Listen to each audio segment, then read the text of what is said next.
A rising star facing decades in prison, a Wu-Tang legend spiraling out of control, and a hip-hop icon who didn't know he was dying until it was too late. From Tupac to XXXTentacion, these rappers went on the record one last time before they died. The last 12 months of Tupac Shakur's life were tumultuous, to say the least. The rapper, poet, and actor had served 9 months of a 1.5-year sentence at Clinton Correctional Facility starting on Valentine's Day 1995. At the same time, Shakur's feud with the East Coast scene, and rapper the Notorious B.I.G. in particular, was escalating. Amid all this upheaval, Shakur was planning to release an autobiography chronicling his highly eventful life. He enlisted the writer Rob Marriott, who met Shakur for interviews. In the interview, Shakur talked about his beef with Biggie and settled the score on his time in prison. A Vibe article had previously claimed that Shakur was in danger for his life behind bars, but the rapper was keen to tell the world that he had been treated with respect. Shakur was shot and killed in a drive-by shooting in Las Vegas on September 13, 1996.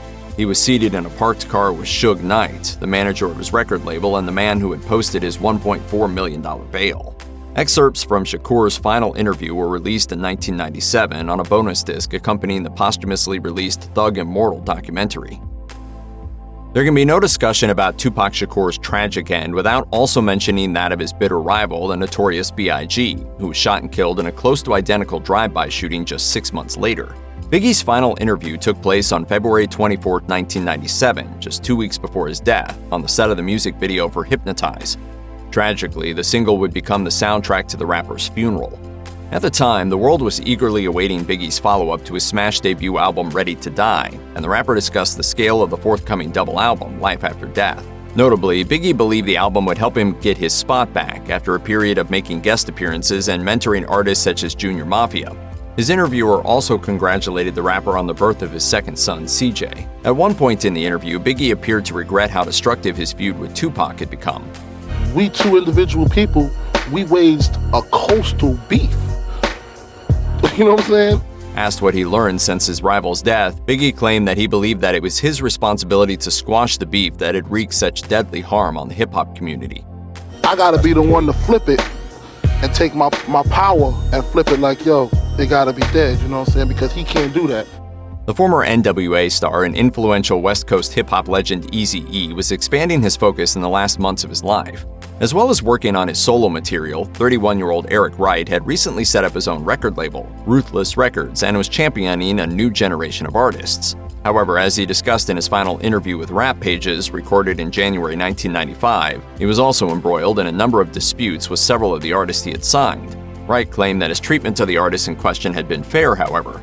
The interview is notable for Wright's turn against his former bandmate Dr. Dre and his affiliate Snoop Dogg, with Wright claiming that, "They're not real, it's all acting." Of course, this was a bombshell claim when West Coast gangsta rap was at its peak, and when authenticity was key to artistic credibility. Worse than that, though, is that Wright can be heard coughing and struggling to catch his breath in the recording. Tragically, the rapper did not know at the time that he had contracted HIV, and that he would soon be in the hospital with AIDS-induced pneumonia. The rapper sent a message to fans from his deathbed warning of the dangers of the disease that was stigmatized and little understood in the general population. In his final statement, he said, "I've learned in the last week that this thing is real and it doesn't discriminate. It affects everyone." Having first made his name under the moniker Zev Love X in the early 1990s, Daniel DeMille left the rap game for 3 whole years following the death of his brother and musical partner, DJ Sabrak. He emerged with his new persona, MF Doom, after having spent a period of hardship living on the streets. DeMille found himself alienated from the hip-hop community after being denied re-entry to the US in 2010. He was born in London, and that is where he found himself banished in the years that followed. He still managed to release music, the most notable being 2012's JJ Doom, a collaboration with Gennaro Jarrell, as well as 2 collaborations with Inspectah Deck's Czarface. But the final decade of Doom's life was dominated by tragedy, specifically the death of his teenage son in 2017. DeMille's last known interview was with Spin Magazine in 2019, celebrating the 15th anniversary of his acclaimed studio album Madvillainy. In the interview, DeMille shocked his fan base by claiming that he didn't care about hip-hop and didn't listen to the genre either. He said he only wrote rhymes to get paid. He died October 31st, 2020. No cause of death was made public. Lisa Left Eye Lopez was seemingly at a crossroads in her life around the time of the tragic car accident that took her life on April 25, 2002. She had just turned 30, and the breakout star of girl group TLC was looking to assert herself in her solo career following the release of her debut album Supernova, which had performed poorly. Lopez's relationship with her TLC bandmates had become distant, and it is likely that the rapper was looking to shed her identity as a member of the group with the hope of finding greater artistic freedom. Lopez announced that her new identity was Nina, an acronym standing for New Identity Non-Applicable. The fan site TLC Army suggests that the name was chosen by Suge Knight, the notorious owner of Death Row Records who had been in the car with Tupac Shakur when the rapper was shot. Lopez had recently signed to his new label, Tha Row Records, for whom she was recording her second album. In her last television appearance, Lopez is seen seated with Knight, claiming that her new label was a family with a lot of love.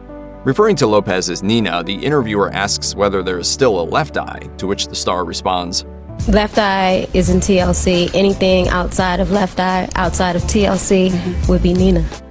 Phife Dawg was a member of a tribe called Quest, and his signature flow played an integral part to their best-loved records. Born Malik Isaac Taylor, the rapper had finally reconnected in the studio with fellow tribe artists Q-Tip, Ali, and Jarobi for what ended up being We Got It From Here, Thank You For Your Service, the tribe's first album for 18 years. Sadly, it turned out to be a posthumous release for Phife, who died of complications from diabetes in March 2016, 6 months before the album's release. Taylor's final interview took place in November 2015. The interview was notable for the rapper's frustration at the tribe's lack of public appearances, following Q-Tip's assertion that the group's performances opening for Kanye West the previous year would be their farewell shows. He told Rolling Stone, "I think it is ludicrous that we are not performing together." Taylor also discussed his lack of confidence in the early days and his dislike of his own voice. He also spoke about his health, saying, "I'm in a good spot, but I have my good days and I have my bad days. And that is another reason why it is ludicrous for us not to be performing right now and smelling these roses while we're still here." Ermias Asghedom, aka Nipsey Hussle, was shot and killed outside his Marathon clothing store in Los Angeles on March 31, 2019. He was 33, and his star had been rising prior to his death. A series of well-received mixtapes behind him and a Grammy nomination for his debut studio album Victory Lap had made Asghedom an established name in contemporary hip-hop. But what really struck fans after news of his death was announced was Asghedam's role in various charities and community projects. According to a USA Today article released the day after his death, Asghedom had been actively trying to broker peace and bridge the gap between rival gangs for years, uniting his Crip Blue with Blood Gang rappers YG and The Game, known by the color red. The final interview of Asghedam's life was undertaken by his longtime partner, the actress Lauren London, whom the rapper had been dating since 2013 and who was the mother of one of his 2 children. It took the form of a 30 questions couple quiz for GQ. Evidence of the couple's great emotional bond, the footage makes for tragic viewing with the knowledge of Asghedam's death and London's impending loss. What did I think of you the first time we met? She was head over heels sprung from day one. And he got this wrong. We met, you know what I'm saying? Despite his numerous solo accomplishments, Keith Guru Elam's name will forever be most closely associated with that of his breakthrough partnership with DJ Premier Gang Starr. But towards the end of his short life, the rapper was seeking to distance himself from his former partner and promote his working relationship with his new partner, MC Solar. This is evidenced by his final interview, undertaken by All Hip Hop, in which Elam claimed, "People ask me about my ex-DJ and all that. We were never all that close. We hooked up in the studio and did great music, but we were never hanging and all that cool. Solar and I, we got tight before we even started doing music." Elam died from blood cancer on February 28, 2010, aged just 47. The interview foreshadowed much of the tension that would surround the classic rapper's death and the behavior of Solar, who became a villain in the community following rumors suggesting that he had isolated Elam. Solar also came under suspicion after the release of the following message purportedly written by Elam on his deathbed, which read, "I had nothing to do with him in life for over 7 years and want nothing to do with him in death. Solar has my life story and is well informed on my family situation, as well as the real reason for separating from my ex-DJ." Elam's friends and family questioned the authenticity of this message and suggested it had instead been written by Solar. The true nature of Solar's relationship with Elam has never quite been settled. The chaos surrounding rapper and Wu-Tang Clan founder Old Dirty Bastard, born Russell Jones, had come to eclipse his music in his final years. This was despite 2 well-received studio albums and a number of minor hit singles. By the time of 35-year-old Jones's tragic death by an accidental overdose in November 2004, the rapper had long been generating headlines as hip-hop's folk hero. All afraid of the government stuff, you know what I'm saying? as dead in my life, man, because I got special things to put on people. Jones had at one time been on the run from the police, who were pursuing him for a number of different misdemeanors, including shoplifting and drug possession. He had also managed to secretly attend recording sessions and appear at live concerts, all while avoiding arrest. Jones eventually took a deal and received a minimal sentence, although the prison time reportedly had an adverse effect on the rapper's mental health, and his drug addiction spiraled out of control. However, in what is thought to be his final radio interview, the recently released Jones explains that he was looking forward to making more hits, and said he considered the whole Wu-Tang Clan family. In 2017, Jones's cousin and fellow Clan member RZA gave an interview saying he wished that he, his fellow Clan members, and his family had done more to help Jones, and that he believed the rapper's death was preventable. At the turn of the millennium, Christopher Big Punisher Rios had completed his transformation from respected but little-known underground rapper to full-blown rap icon. Still only 28, the MC had made a splash collaborating with Fat Joe in 1995, while his 1998 debut studio album, Capital Punishment, peaked at number 5 on the Billboard 200 charts, and number 1 on the top R&B albums chart for 2 weeks. He'd also been nominated for a Grammy and was the first Latinx hip-hop artist to go platinum. In 2000, Rios was reaching new audiences following a collaboration with Jennifer Lopez on her single Feeling So Good. To promote the single, Rios was due to perform alongside Lopez on Saturday Night Live, but canceled after becoming breathless and subsequently died of a heart attack in his New York hotel room, where he was staying with his wife and children. Rios' final interview was for a cover feature in Industry Insider magazine, and the interview was notable for Rios' ill health, his difficulty speaking, and the interviewer's subsequent difficulty transcribing what Rios had said. The same source also notes that Rios' management had sent the magazine promotional shots for the cover, which were rejected due to Rios' sickly appearance. Sadly, no one suspected that the young rapper was so seriously ill.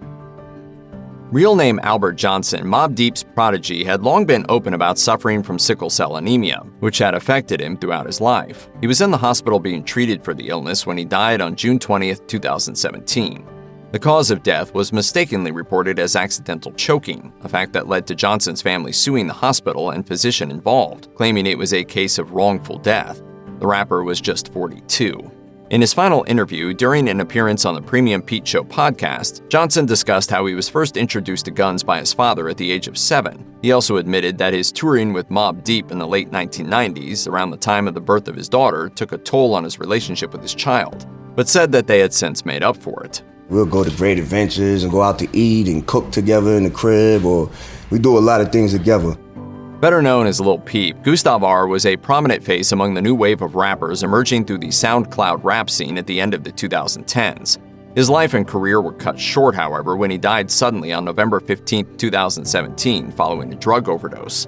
He was just 21, but in just a few years, he had become one of the most talked about and contentious figures in hip-hop. Paper Magazine released what they billed as the rapper's last interview the day after his death, calling him one of music's brightest lights and an all-around magical human being.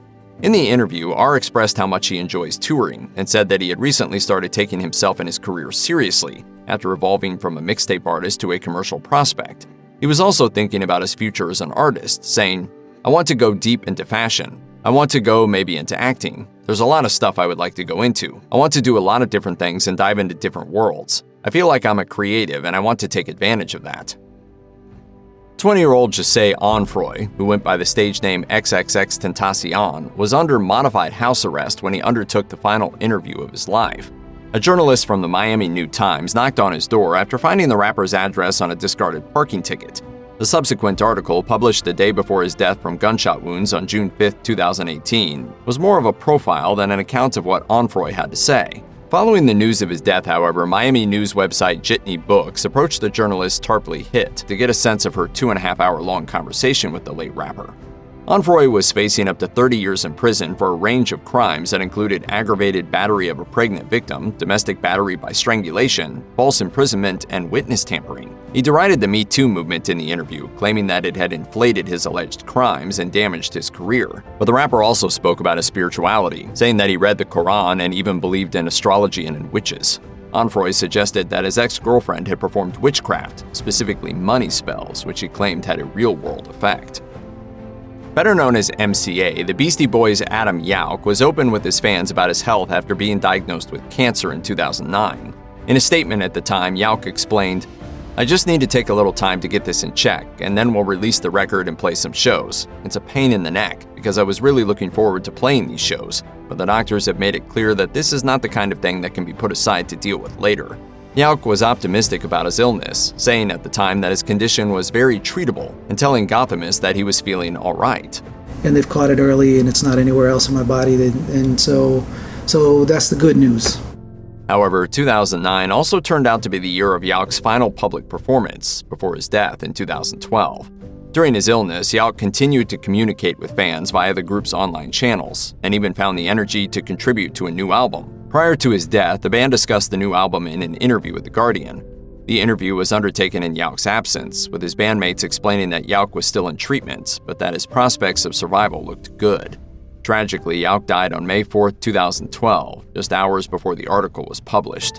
His bandmates later praised Yauch's incredible optimism in an interview with Rolling Stone. If you or anyone you know is struggling with addiction issues, help is available. Visit the Substance Abuse and Mental Health Services Administration website or contact SAMHSA's National Helpline at 1-800-662-HELP 4357.